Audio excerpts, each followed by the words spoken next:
So much time has been spent and so much evaluation has been done would suggest that this is a very considered decision.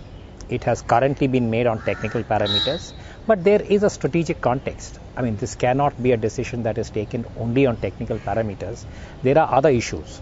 For instance, technology transfer, joint cooperation. And when we talk about the multi-role combat aircraft, it also has a bearing on the fifth generation fighter aircraft. Now, India is doing a certain amount of joint venture cooperation with countries like Russia. So all of that has to be taken into account, and I am presuming as an analyst that India would have considered all these issues.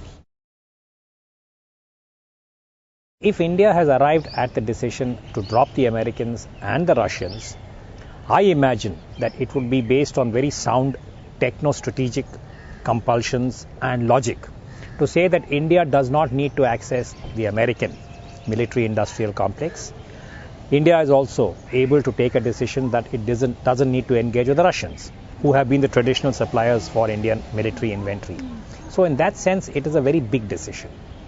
What it will do to the future of India's overall military inventory needs to be seen, but my sense is also that it would have an adverse impact on the India-US relationship at this point in time.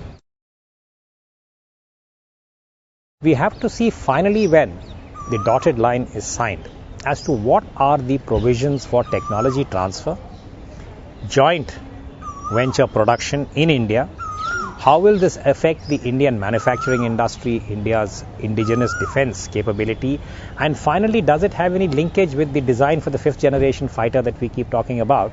Because to my mind, the strategic context is that in the next 20 to 30 years, air power and aerospace power is going to be a very crucial determinant for a country like India in the larger Asian strategic landscape.